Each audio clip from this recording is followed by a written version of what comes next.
Assalamualaikum warahmatullahi wabarakatuh. Perkenalkan kami dari kelompok 3 yang beranggotakan Bijak Akbar, Hoirul Alwan, Deva Aditya, Desya Aulia, dan Diar Madinah. Di sini kami akan membawakan materi tentang psikologi kognitif. Sebelum lanjut ke tokohnya, saya akan menjelaskan apa itu psikologi kognitif. Psikologi kognitif adalah ilmu mengenai cara kita berpikir. Ilmu ini sangat berhubungan dengan proses mental kita seperti atensi, persepsi, ingatan, dan perencanaan aksi dan bahasa. Setiap komponen ini sangatlah penting dalam membentuk identitas dan perilaku kita. Pemikiran yang berhubungan dengan konsep ini bisa terjadi secara sadar maupun tidak. Secara sadar kita bisa memperhatikan orang lain, tetapi ketika seseorang yang mencurigakan tiba-tiba terjadi, kita bisa secara tidak sadar melompat.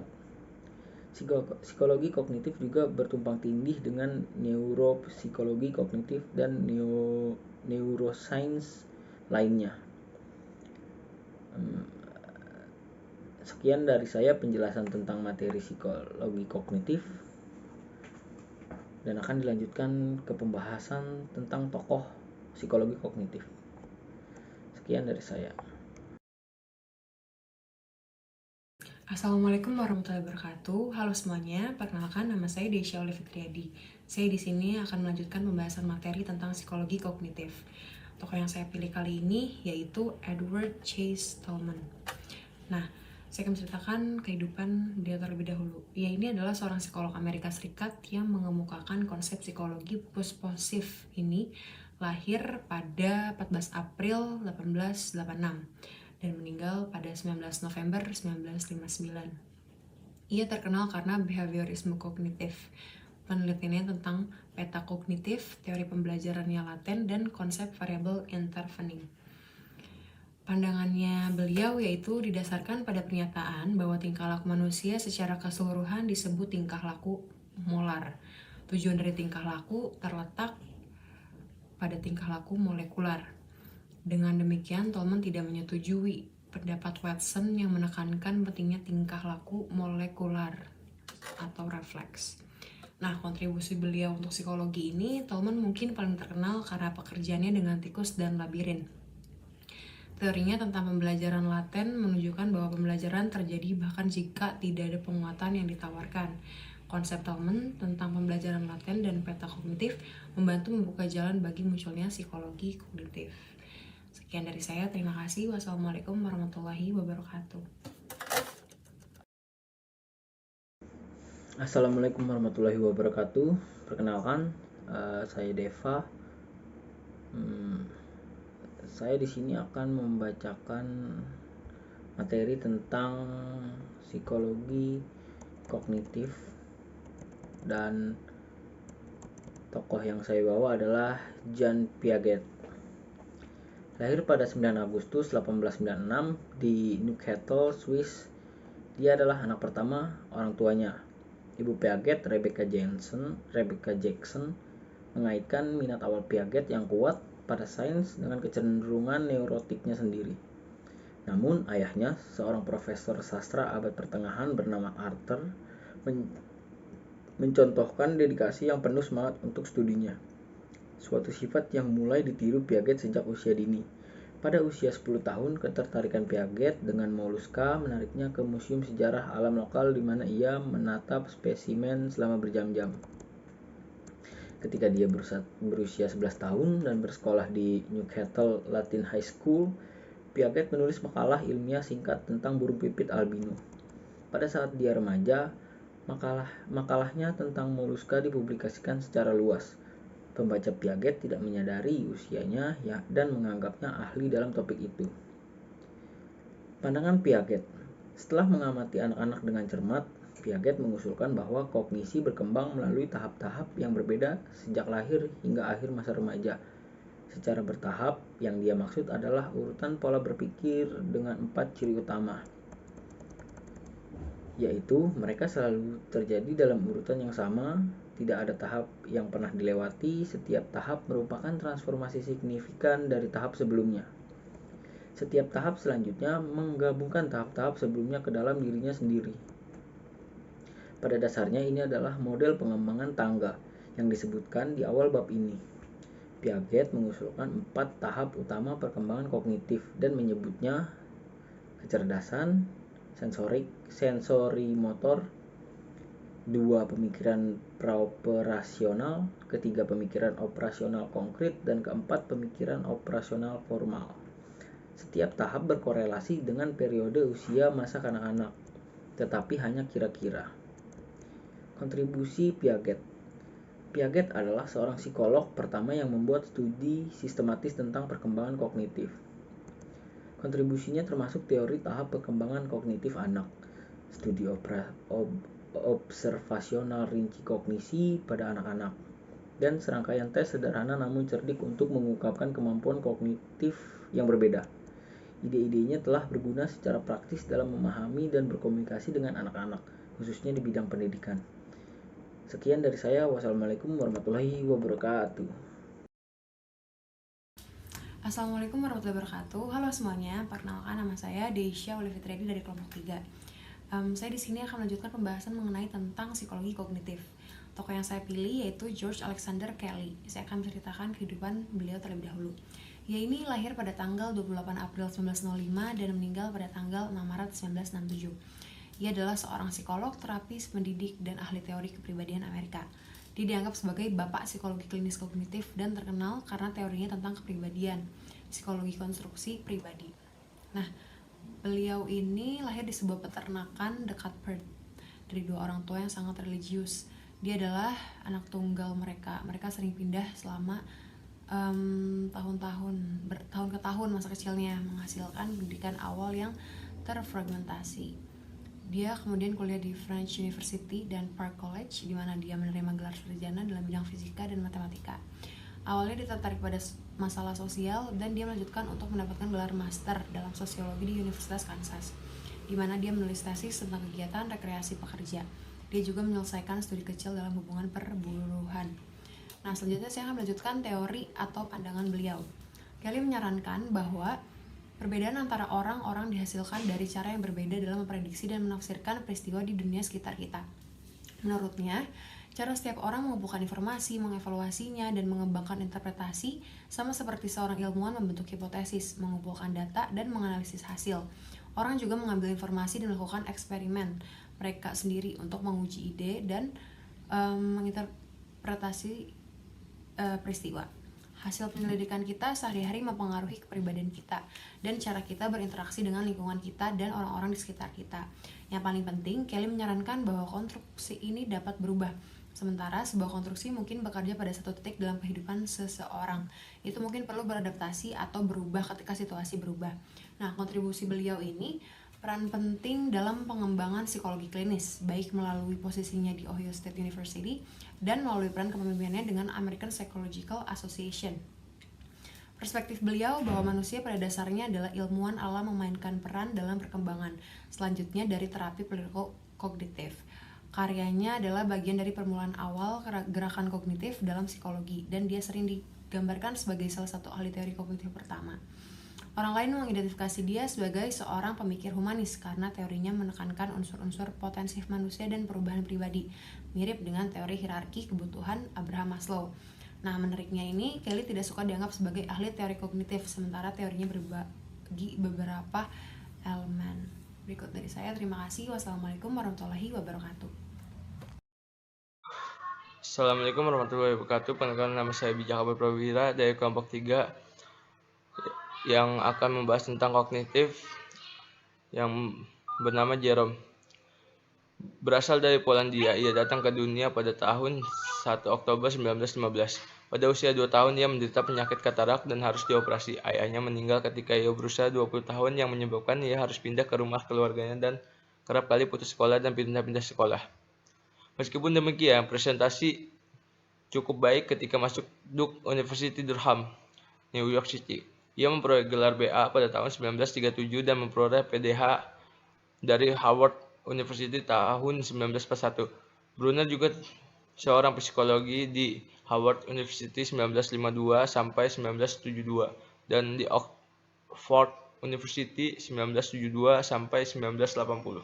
Jerome adalah tokoh kunci dalam studi psikologi di luar perilaku yang berpendapat bahwa orang cenderung bertindak secara rasional dan sesuai dengan imbalan dan hukum yang didefinisikan dengan baik. Selama 70 tahun karir profesionalnya, Dr. Brunner adalah seorang peneliti yang tak dikenal lelah terus-menerus berpindah dalam satu bidang ke bidang lainnya. Brunner juga seorang penulis produktif. Beberapa karya tulisan antara lain Action of Meaning, The Culture Education, The Process of Education, Toward a Theory of Instruction, Beyond on the Information Given, Studies in the Psychology of Knowing. Yang keenam, Chill Stalk, judul Learning to Use Language. Yang ketujuh, Action Mean Possible World. Awal mula ketertarikan di bidang kognitif, ketertarikan Brunner di bidang psikologi evolusioner dan psikologi sosial membuat pembuka pusat studi kognitif di Harvard bersama George Miller pada tahun 1960. Penelitian berfokus pada mempelajari cara orang mengembangkan model konseptual mereka dalam mengetahui bagaimana mereka mengkodifikasi informasi tentang model-model ini. Baik Brunner maupun Miller berpikir bahwa psikologi harus bertanggung jawab atas cara-cara manusia memperoleh, menyimpan, dan bekerja dengan pengetahuan, yaitu segala sesuatu yang berkaitan dengan proses kognitif.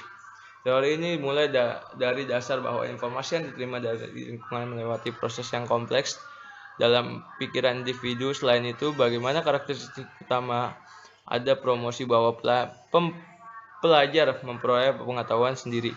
Bagi Brunner, individu adalah makhluk aktif yang berdedikasi untuk membangun dunia mereka. Oleh karena itu, tujuan dari metode ini adalah untuk membuat orang berpartisipasi aktif dalam proses pembelajaran, sehingga mereka berhenti menjadi subjek pasif dan dapat menyelesaikan masalah sendiri. 3 model pembelajaran Jerome Brunner. Model pertama yaitu enaktif, didasari pada presentasi hal-hal melalui reaksi langsung orang tersebut. Ini adalah model yang sering digunakan selama bertahun-tahun pada kehidupan. Yang kedua, dalam model ikonik, belajar adalah berpresentasi hal-hal menggunakan gambar atau diagram. Dalam hal ini, representasi ini memiliki kemiripan dengan hal yang diwakili, sehingga pilihan gambar tidak adil atau sewenang-wenang. Ini digunakan untuk mengajarkan konsep prinsip yang tidak mudah dibuktikan oleh orang. Itu menggambarkan diagram harus disediakan untuk membantu menciptakan gambar yang tepat dalam pemikiran. Yang ketiga adalah model ketiga yang simbolis oleh bahasa, lisan maupun tulisan. Dalam model ini, presentasi dari suatu yang dilakukan oleh simbol arbiter. Terima kasih, ini presentasi dari saya. Assalamualaikum warahmatullahi wabarakatuh.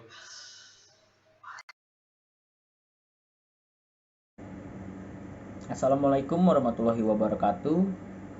Perkenalkan, saya Deva Aditya. Di sini saya akan melanjutkan materi pembahasan tentang psikologi kognitif. Tokoh yang saya bawa adalah David Ausubel. Ia lahir pada 25 Oktober 1918 dan dibesarkan di Brooklyn, New York. Dia adalah keponakan dari sejarawan Yahudi Nathan Ausubel. Ausubel dan istrinya Pearl memiliki 2 anak. Dia belajar di University of Pennsylvania, di mana dia lulus dengan pujian pada tahun 1939, menerima gelar sarjana jurusan psikologi. Ausubel kemudian lulus dari sekolah kedokteran pada tahun 1943 di Universitas Middlesex, di mana ia melanjutkan untuk menyelesaikan magang bergilir di rumah sakit Governor yang terletak di sisi timur bawah Manhattan, New York. Setelah dinas militer dengan US Public Health Service, Ausubel memperoleh gelar MA dan PhD dalam psikologi perkembangan dari Universitas Columbia pada tahun 1950. Dia terus memegang serangkaian jabatan guru besar di beberapa sekolah pendidikan. Pada tahun 1973, Ausubel pensiun dari kehidupan akademis dan mengabdikan dirinya untuk praktik prakiatrisnya.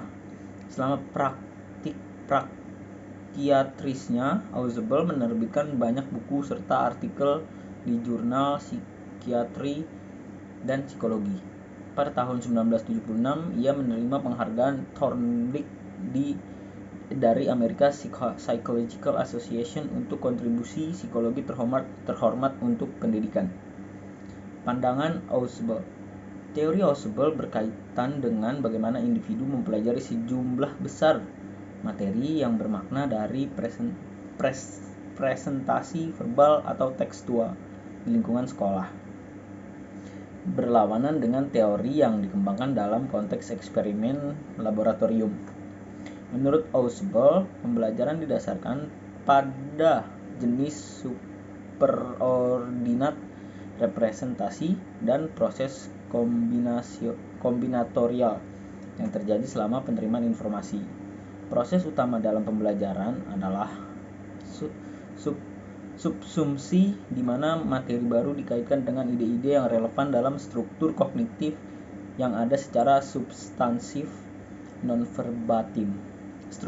Struktur kognitif mewakili sisa dari semua pengalaman belajar, melupakan terjadi karena rincian tertentu menjadi terintegritas dan kehilangan identitas individu mereka. Kontribusi Ausubel. Selama praktik psikiatrisnya, Ausubel menerbitkan banyak buku serta artikel di jurnal psikiatri dan psikologi. Pada tahun 1976, ia menerbitkan penghargaan Thorndike dari Association untuk kontribusi psikologi yang dibedakan untuk pendidikan. Pada usia 75 tahun, 1994, Ausubel pensiun dari kehidupan profesional untuk mengabdikan dirinya penuh waktu untuk menulis, dari mana 4 buku dihasilkan. Sekian dari saya. Wassalamualaikum warahmatullahi wabarakatuh. Assalamualaikum warahmatullahi wabarakatuh. Perkenalkan, nama saya Bijak Akbar Prawira. Saya akan mempresentasikan tentang psikologi kognitif. Yang saya bahas adalah tokoh Leon Festinger. Festinger lahir di Brooklyn, New York pada tahun 8 Mei 1919 dari pasangan imigran Rusia Yahudi Alex Festinger dan Sarah Solomon Festinger. Ayahnya, seorang pembuat bordir, telah meninggalkan Rusia sebagai radikal dan ateis dan tetap setia pada pandangan ini sepanjang hidupnya. Festinger bersekolah di Boys High School di Brooklyn dan menerima gelar BS dalam bidang psikologi dari City College of New York pada tahun 1939. Dia melanjutkan untuk belajar di bawah Kurt Lewin di Universitas Iowa, di mana Festinger menerima gelar MA pada 1940 dan PhD pada tahun 1942 di bidang perilaku anak.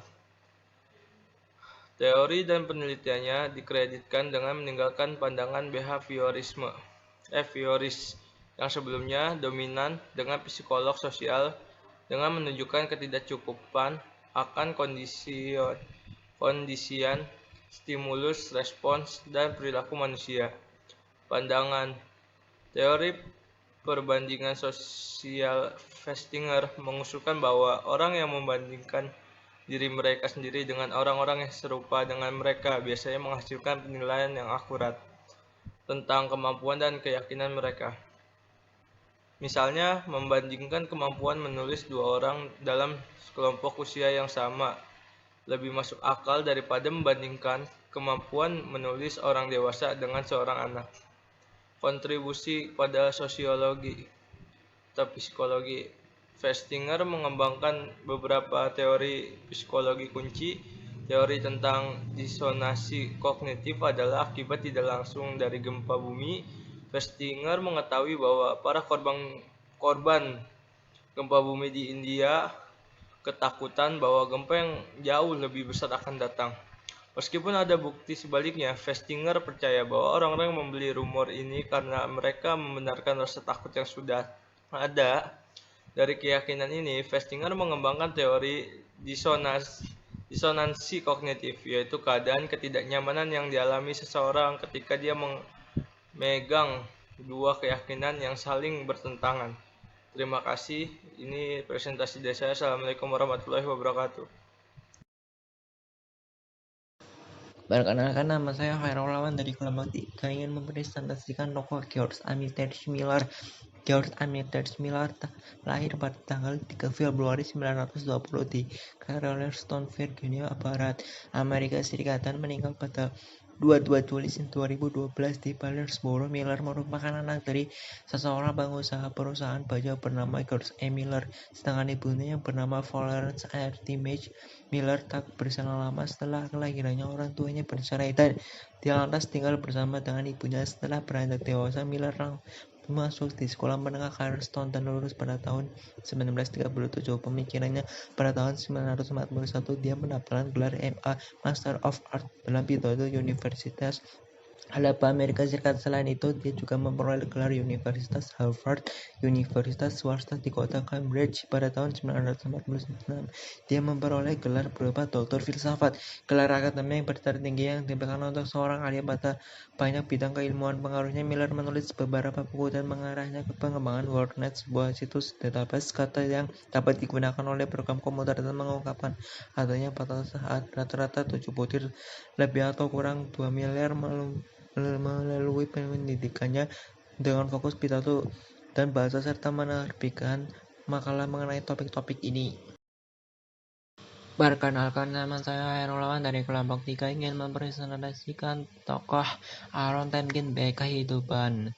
Lahir pada 18 Juli 1921 di Providence, Rhode Island. Dia adalah anak bungsu dari 5 bersaudara. Beck melanjutkan untuk lulus dari Brown University pada tahun 1942, di mana ia mengambil jurusan bahasa Inggris dalam ilmu politik. Dia kemudian memperoleh gelar MD dari Universitas Yale pada tahun 1946. Pada tahun 1950, Beck menikahi Phyllis W. Beck, dan pasangan itu kemudian memiliki 4 anak. Putrinya Judith Beck juga seorang terapis perilaku kognitif berpengaruh yang menjabat sebagai Presiden Institut Beck untuk terapi perilaku kognitif. Beck memasuki Yale dengan niat mempelajari psikiatri, tetapi menjadi putus asa setelah mengambil kursus pertamanya dalam psikoanalisis yang awalnya ia pandang sebagai omong kosong. Akhirnya, setelah menyelesaikan rotasi psikiatri, dia menjadi terpesona dengan pendekatan psikoanalitik, dan apa yang dia yakini adalah kemudahannya dalam menjawab pertanyaan tentang gangguan psikologis. Pandangannya, Aaron Beck percaya bahwa reaksi seorang terhadap pikiran menjengkelkan tertentu dapat menyebabkan kelainan saat kita menghadapi banyak situasi yang muncul dalam hidup, baik pikiran yang menghibur maupun yang menjengkelkan muncul di kepala kita. Beck menyebut pikiran otomatis kognisi yang tidak diinginkan ini. Beck 1967 mengidentifikasi 3 mekanisme yang menurutnya bertanggung jawab atas depresi.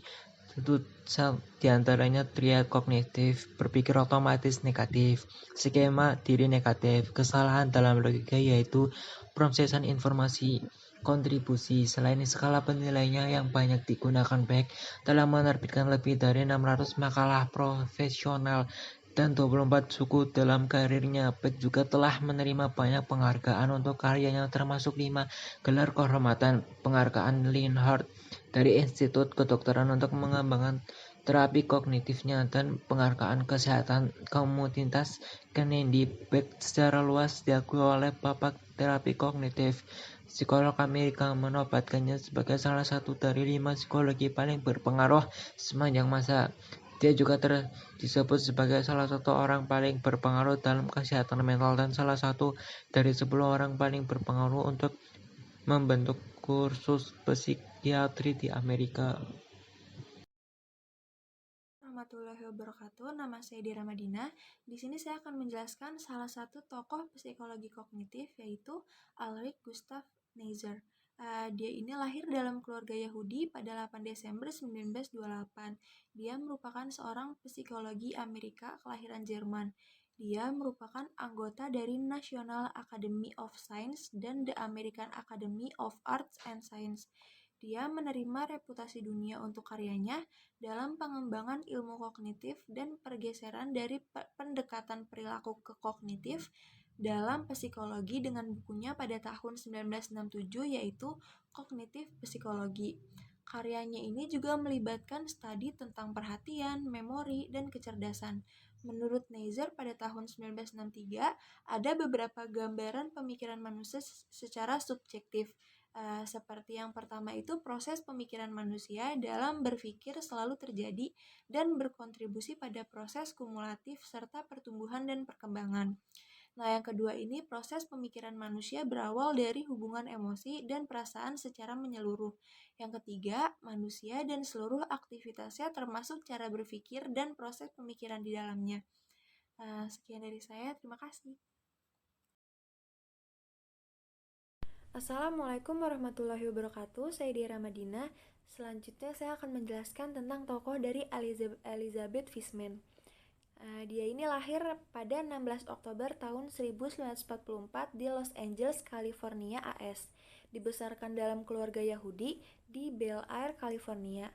Orang tuanya adalah Sidney dan Rebecca Fishman. Ayahnya adalah seorang dokter dan ibunya seorang pustakawan. Ketika Loftus berusia 14 tahun, ibunya tenggelam. Elizabeth Fishman ini menerima gelar Bachelor of Art dalam bidang matematika dan psikologi dengan penghargaan tertinggi dari University of California, Los Angeles pada tahun 1966. Ia menerima gelar MA pada tahun 1967 dan PhD pada tahun 1970. Keduanya dalam psikologi matematika dan keduanya dari Stanford University. Satu-satunya wanita dalam kelompoknya.